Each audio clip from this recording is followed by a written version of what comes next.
In today's maintenance video, I'm going to take you through some handy tips to make your e-road bike battery last longer, giving you more kilometers or miles of extra range. Oh, lovely.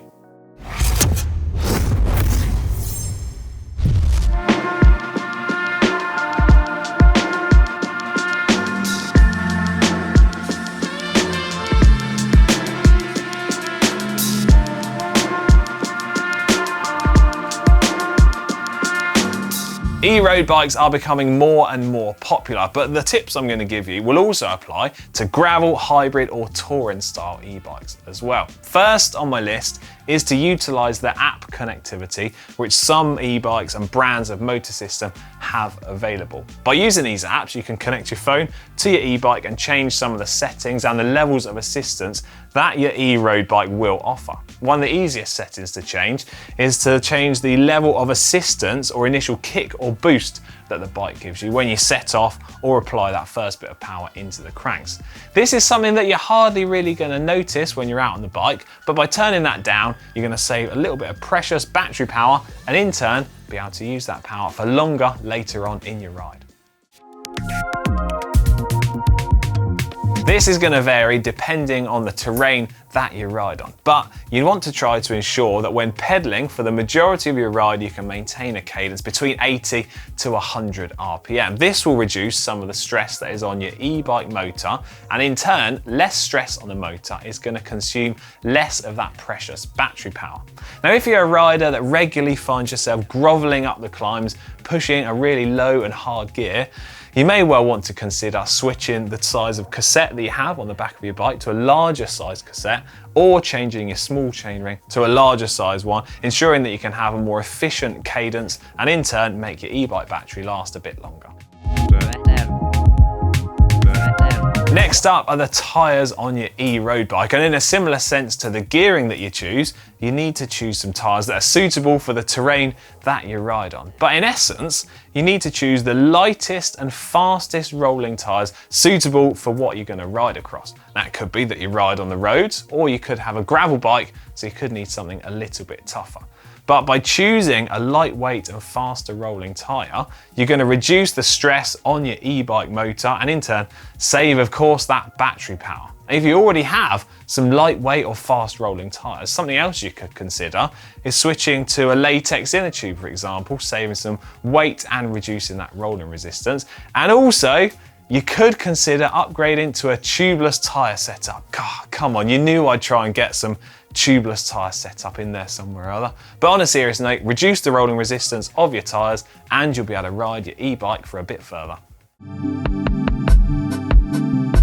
Are you a rider that enjoys riding every climb on your e-road bike as fast as possible and sprinting out of every corner? Well, if so, you could inadvertently be using all of your battery power up quicker than you really need to. So if you can resist the urge to ride every climb as fast as possible, maybe put the setting one setting down rather on its highest level of assistance, you'll save a little bit of battery power. And also, in terms of cornering, if you regulate your speed before the corner, carry good speed through it, it will mean you don't have to sprint out of every corner, and in turn, you're going to save some of that battery power ready to be used later on in your ride.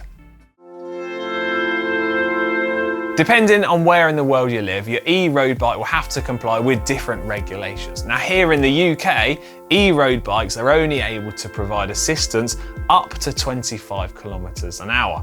Now, it'll be no surprise to hear that there are some very naughty people out there that remove the speed limiter from their e-bikes, allowing them to provide more assistance at higher speeds. Now, this, of course, is going to use your e-bike battery up far quicker than it otherwise would, and is, of course, highly illegal, so you shouldn't be doing that. But I'm sure plenty of you will have seen Hankstad riding around on a de-restricted e-bike.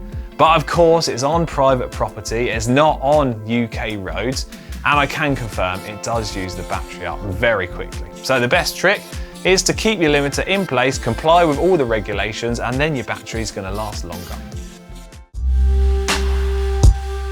This is going to seem like a very basic point, but a well-maintained and correctly functioning bike will, of course, last a lot longer than an e-road bike that's poorly maintained. Some key points to take note of are not to have any brakes that are rubbing, so this could be disc brakes or it could be rim brakes.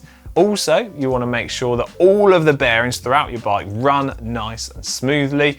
And then my final little tip on maintenance is to ensure that your chain is nice and clean and correctly lubricated. Now, these little tips will of course make any bike go further and a little bit faster, but it is going to be particularly important on your e-road bike because otherwise the motor is going to be working a little bit harder to overcome some of that resistance.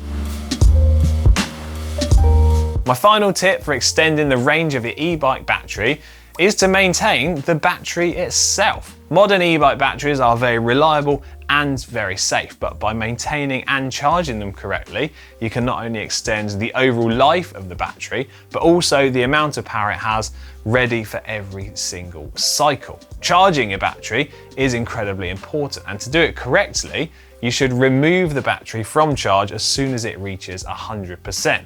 If you don't do this, the charger will gradually discharge the battery and charge it back up over a repeated number of cycles if you left it on charge for a number of days.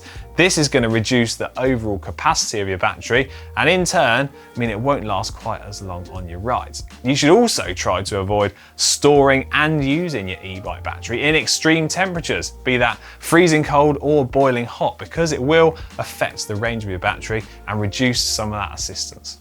When storing your e-bike battery for a prolonged period of time, it's important to leave it between 40 to 70% charge. This will ensure the cells are in the most stable condition, ready so that next time you charge your e-bike battery up, it can hold the most amount of power possible. So more power is going to result in better performance from your e-bike and also a larger capacity, meaning that you get longer range on your rides, more assistance for even longer. Fantastic.